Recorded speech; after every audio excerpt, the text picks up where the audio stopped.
Tomorrow evening, it is round 2 against a Wolves team that might be full of surprises considering Vitor Pereira has now been sacked. What does this mean for Chelsea? What did Maresca say in his press conference, and what lineup has to start tomorrow evening to ensure that we secure 3 points back in the Premier League? Tons of things to break down and discuss, my friends. I hope you guys enjoy. And as you guys know how I like to do things, if you feel confident and optimistic, we will get 3 points tomorrow. Like this video. That's the only time you can like the video. If you generally feel in your heart, we are going to win tomorrow. So I hope you guys enjoy, and let's discuss and break down what to expect. Starting with things, my friends, we're learning tomorrow that James Collins is set to take over temporarily as the Wolves head coach for the game against us tomorrow. Now, I don't really know what to expect from him. I don't think anyone does. I don't even think Maresca does. You would like to assume that maybe they continue the same game plans because there are talks that, Wolves have other managers in mind. Or could this be an opportunity for Collins to try and at least stay in the job for maybe a few more weeks and maybe give the higher-ups at Wolves that feeling that, we have a guy right now who is ready for the job, is taking away pressure from us to get the right coaching straight away. So this would be a big opportunity for Collins to step up against us and maybe throw some surprises. So it is going to be hard because no matter what form a team's in, it's the Premier League. And if you're a player playing in this level on this type of money, you are technically some of the best players around on the planet. So I'm really curious to know what surprises they might have for us, because see how they nearly came back against us in the Carabao Cup. They threw the big men forward. They pumped us with long balls. They were strong from long throws. They were direct. And they kind of physically outmatched us in that second half. And that's what nearly blew it for us, outside of Jamie Gittins and his incredible goal that he scored to just, give us that, I don't want to say more life, but to keep us in the lead and to win the game. So Wolves are going to come ready tomorrow. It's a new opportunity for a lot of these players to kind of find themselves back in the first team, get seen in new lights, maybe get played in different setups in different ways.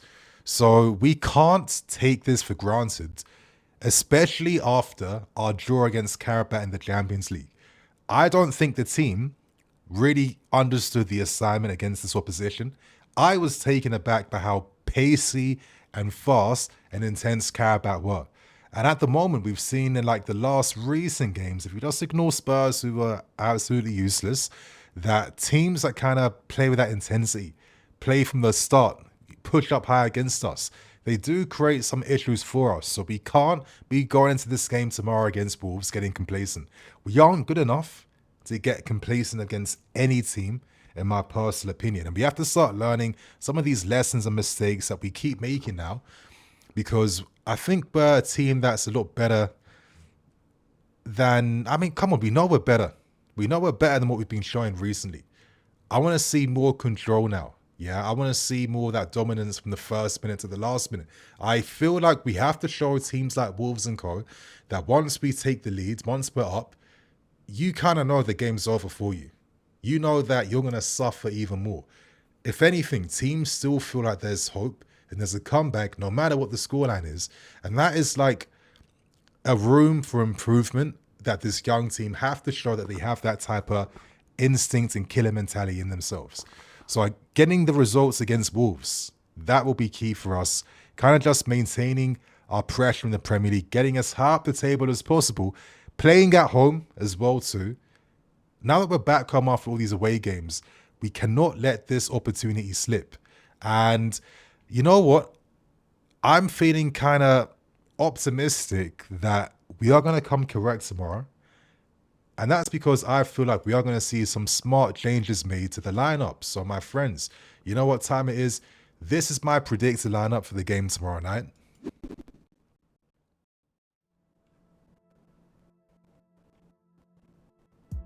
And as you guys are seeing, apologies for the lag and delay on OBS. This is the team that I see us using. I've gone for Delap up front. Joao Pedro to continue to play that 10 role.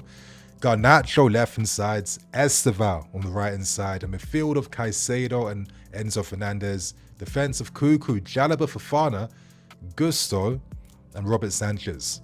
Now, I'm going to explain this team from back to front. And for me, the fact that we have Robert Sanchez against this Wolves team that showed us in the Carabao Cup that they're a threat aerially. Yeah, they're a threat from attacking set pieces, creating set piece moments. Yeah, the strength of Strand Larsen, Arakadare, a lot of these guys, it did take us by surprise a bit. So knowing that you have the best goalkeeper in the country at high claims and controlling his books, who was single-handedly kind of just nullifying set piece threats against us, Robert Sanchez is going to be absolutely key for us. And we can't forget that Jorgensen was playing that game against Wolves in the Carabao Cup, and he just doesn't have that capability yet when it comes to asserting himself physically in the league. But having Robert Sanchez is going to give us so much confidence in our team. I think more confidence we're going to set to get will come from, I think, Jalaba and Fofana playing together. Now, they had an incredibly easy game against Spurs. But for myself, I think our top three defenders, I'd probably say, would that we have right now. Let's not put Badia and Corwin in the equation, but it is going to be, Jalaba, Fofana, and Achimpong. I think Tosin is right down the pecking order. I always personally thought that he would be like the type of backup guy regardless. I know he got a lot of love last season. He had some good moments, let's not forget that. But for myself, I always saw him as that player that is going to be pure profit for us in the future one day, because we'll get 25-30 mil for this guy easy. And I wouldn't be surprised if he gets moved on end of the season, because he has the ball playing abilities for sure, but he just has these Fulham lack of concentration moments. And I don't know, I also think that the biggest issue with him is that you can't necessarily play with a high line to the greatest of your abilities. Against Tottenham, having Jalaba and Fofana together allowed us to do that, allows us to squeeze the pitch higher up, because we have defenders that, they can defend on the ground, they can defend aerially, they can defend in the channels, they can play out from the back, and they're strong aerially. They are strong aerially for sure. And I think sometimes when you defend against maybe giants like Strand Larsen, you kind of have to move a little bit like a Thiago Silva, where it's about how you preempt the danger, how you stop the ball going to the striker before he gets there. I felt like Tosin played into the hand of Strand Larsen way too much. He got bullied quite a lot at times, which is going to happen. And I just feel like he just lacks those dimensions sometimes when it comes to like defending. I think the guy is a box defender, and if we played back three and we played deeper and he was in the middle, he'd look a lot better. But knowing how we play and what we need, I just kind of feel like he's a little weakness in the team right now.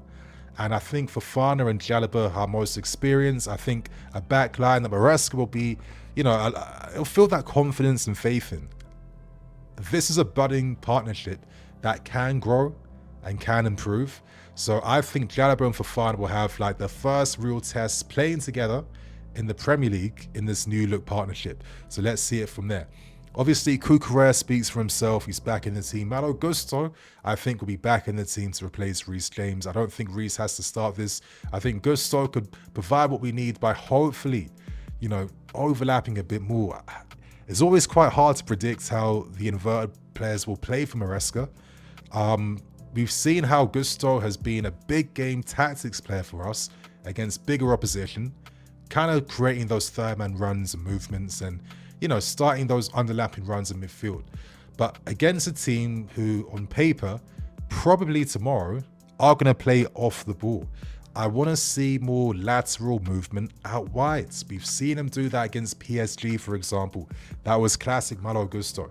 Gusto is one of those guys who is too good to not really have in your team. I think that's why Maresca uses him.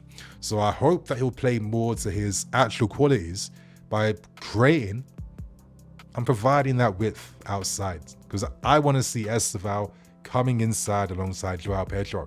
We need to create more combinations. Yeah, with this lineup, it's kind of taking me back to that 5-1 win against West Ham, where you kind of saw some of those possibilities created in that team, right? We did see, I think, Gusto in that game making wide overlaps. We did see Esteban having more freedom and license to come inside, to link the attack, to switch the play, to find the other side of the attack too. And I just think this kid's central carries are so good. Listen, if Neto ain't going to be playing tomorrow, yeah, for me, it has to be Esteban on the team, without a doubt. He has to start. I don't think he has to end the game. We have options to turn to off the bench, but he has to start right now. 4 goals out of 7 appearances. I mean, every time he plays, he's kind of stealing the show a bit, right? Let's keep it real. He's making danger happen for us. He's scaring the opposition. He's incredibly hard for the opposition to contain.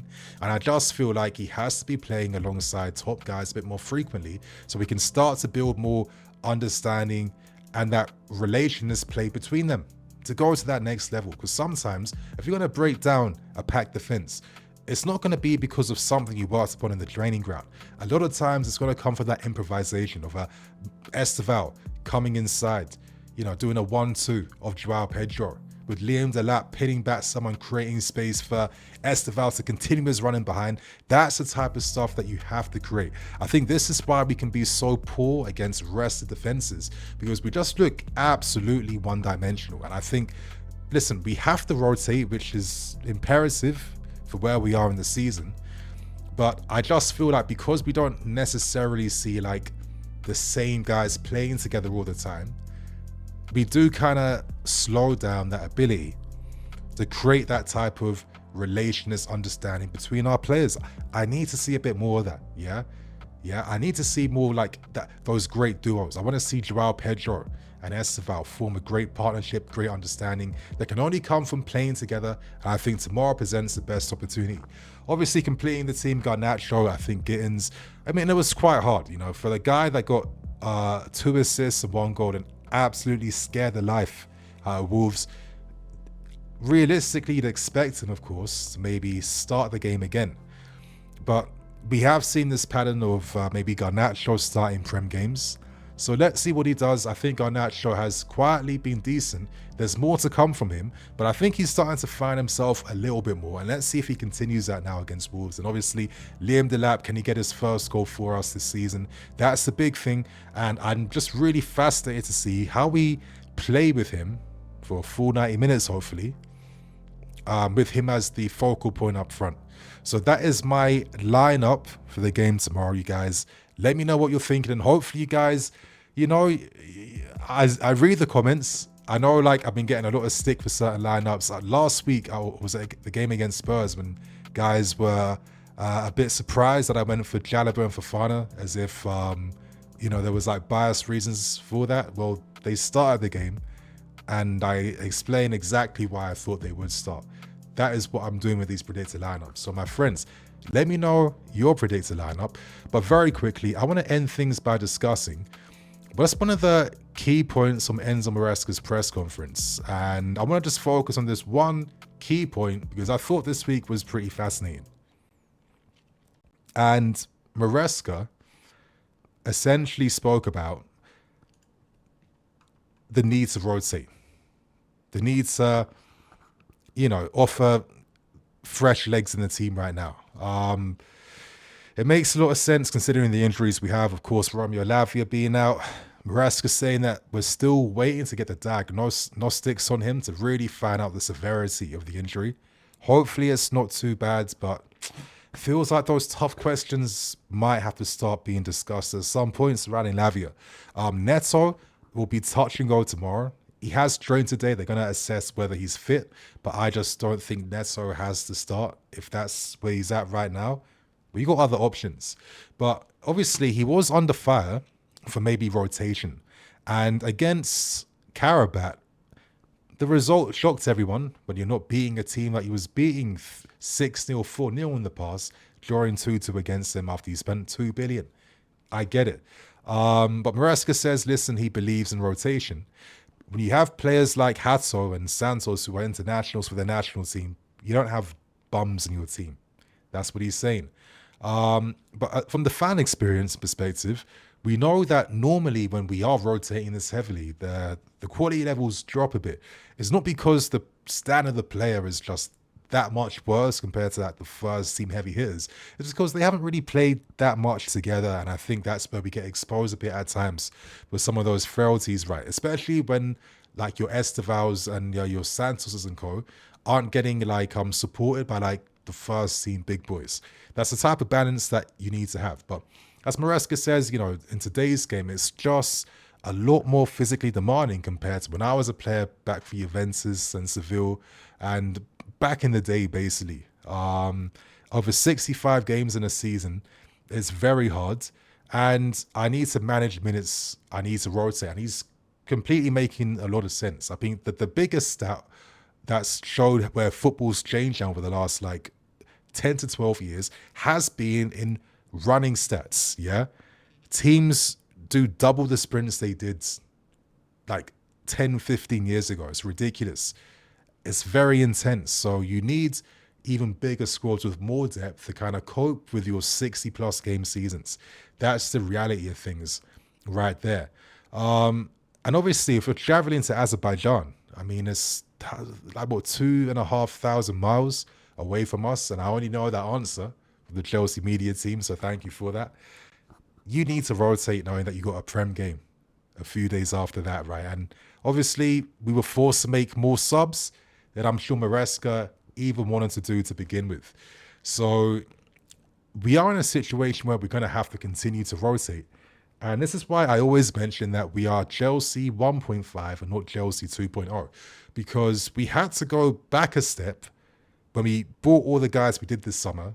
And that kind of just communicates that they need more time with the system, with themselves, etc., which kind of slows down the progress that Maresca ideally would like to have the team at. That is just the reality of the situation, right? So, we're going to have to just cope with things. And I think we'll see maybe improvements second half of the season for sure, just as we did last season. But I think that's where we are right now, my friends. Rotation is going to be key for us. But we have the depth, we've got the options, and hopefully some of these guys can start to show what they're about now these next few months. And we'll learn a lot about this team in the December Christmas period. So my friends, that is my preview out the way. My prediction tomorrow, I'm sorry, it has to be a win. No excuses. I'm going for a 3-0 win. I feel like you suffocate Wolves from the top. That's how you hurt them. Yeah. We have the guys that can deal with a counter-attacking threat in your Jalabas, Fofanas, etc. And we use a lot more offensive players to empower the team to find solutions and really take advantage of a Wolves team that's in, despair at the moment and don't really have any direction. So 3-0 for us tomorrow. Let me know your prediction below, and I'll catch you guys then. Love.